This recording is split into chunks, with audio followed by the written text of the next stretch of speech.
Magandang araw mga kaibigan. Bigyan natin ngayon ng reaction, opinion itong post ng Newswatch Plus Philippines. Ito, ang bagong DPWH Secretary, masipag, matino. Binisita niya ang isang ghost project sa Plaridel, Bulacan na completed na noong June 2024, kailang naabutan ngayon pa sinisimulan. Ito, pakinggan natin siya. Hindi pa natutuyo ito Hindi pa natutuyo. Asa yung format nito? Asa yung format nito? Asa yung format? Paano po yung format nito? Yusek, paano po nga yung format nito?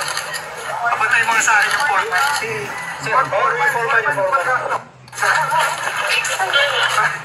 Hindi pa natutuyo ito Ginagawa. Format nito. Asa yung format nito? Asa yung format? Paano po yung format nito? Yusek, paano po nga yung format nito? Kapatay mo sa akin yung format. Yung format. Ulitin ko Reported, completed na June 2024. Ngayon lang gagawin dahil na-booking. Ito, another Facebook reel na payag ng secretary. Patay na, binubuhay. Grabe, ito, pakinggan natin siya. Pero, siguro, 3 weeks ago, umiinit. Nag-iimbestiga na ang Senado. Nag-iimbestiga na ang Kongreso. Nagalit na ang Pangulo. Pinipilit buhayin yung patay. Wala na ito ghost project ito Klarong-klaro na ghost project ito. Pero dahil lang sa mga pangyayari, hinahabol niya. Hindi na ito last year. Pero, siguro, 3 weeks ago, umiinit. Nag-iimbestiga na ang Senado. Nag-iimbestiga na ang Kongreso. Nagalit na ang Pangulo. Pinipilit buhayin yung patay. Wala na ito ghost project ito Klarong-klaro na ghost project ito. Pero dahil lang sa mga pangyayari, hinahabol niya. Hindi na ito last year. Meron pa siyang isang pahayag sa isang post na basa ko. Sabi niya, hindi tao ang gumawa nito, hayop. Sabi niya kasi yung ginagawa nga naman, halos mga 3 pulgada lang yung kakapal ng dike, tapos nabibitak yung simento, iganon mo lang sa kamay. Wala talaga, substandard. So, nakakagalit. I don't know how will I describe it sa hirap ng buhay nating mga Pilipino. Tapos ito, bilyones or trilyones na pera. Ganyan lang. Sa buwatan ng politiko, DPWH at kontraktor. May nabasa kong post, opinion sa Philippine Star. I think Ana Marie Pamintuan ata yung writer. I'm not sure. Ganito lang. The real mastermind. Identifying the mastermind, congressmen and DPWH officials. Ang punto doon ng kolumnista, sabi niya, if President Marcos is serious in uncovering this syndicated crime, he must identify the mastermind behind it.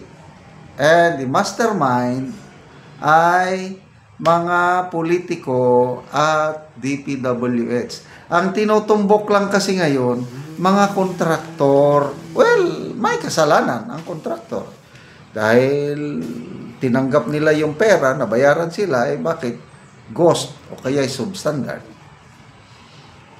Kaya lang, alam naman natin, it's now an open secret. Salamat sa mga expose ni Mayor Magalong at Senator Lacson, Mayor Vico Soto. mas marami yung napunta sa mga politiko and DPWH. Yan ang katotohanan. So, ano kayang kahinatnan itong mga investigasyon?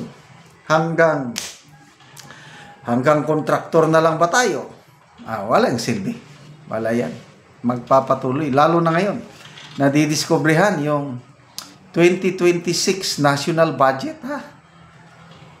binuo na ng DBM. May nangyari na last year, worst budget na mangled. Hindi pa sila natuto. Nag-submit sila ng NEP, National Expenditure Program sa Kongreso. Ngayon, napatunayan, mangled budget pa rin. Bakit? Ang daming insertion. Hindi nakita ng, lalo na DPWS, ang daming insertion sa mga budget nila.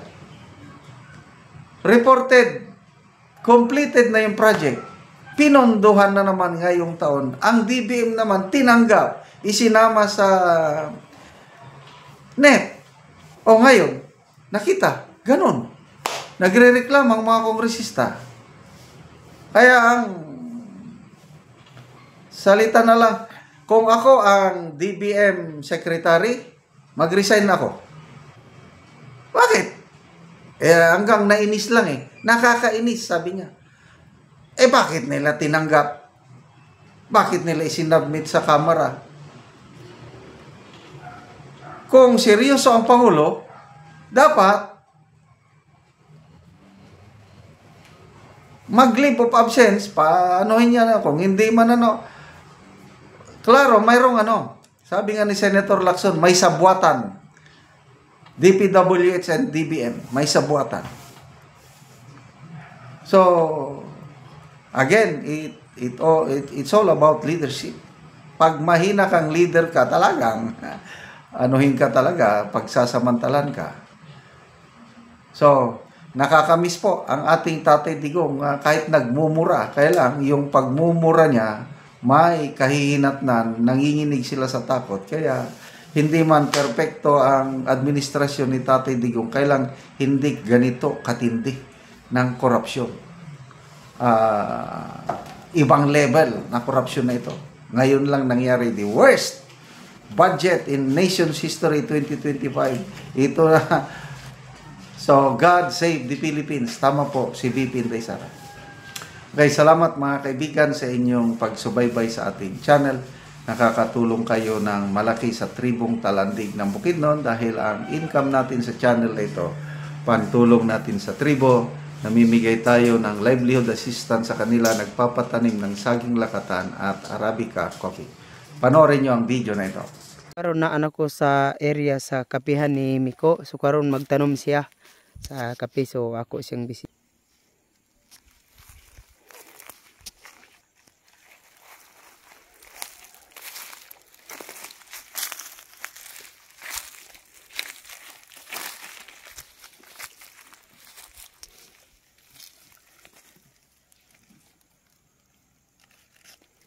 So gimix na daan og puradan og iti. Mix na ni kay para di makakuha ng mga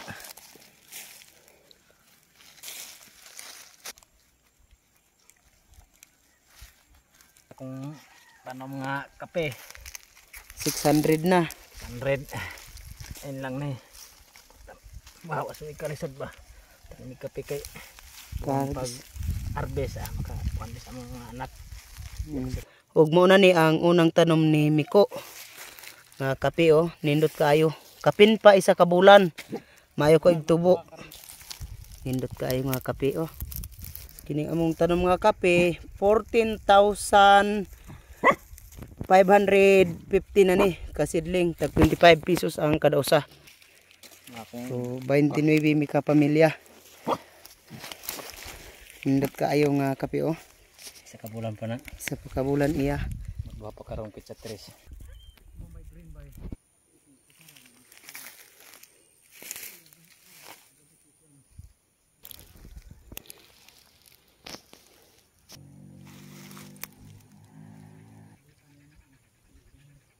Salamat sa Ginoo nga nakatanom man tanong nga ning kape. Nagsuportar aning kape. Salamat kayo, dako kayo salamat sa Ginoo. May kalis sa mong kalisod. Oo, salamat kaayo. Napod mi sa mong mga anak. O makaharbis mi sa mong mga tanom ng mga kape.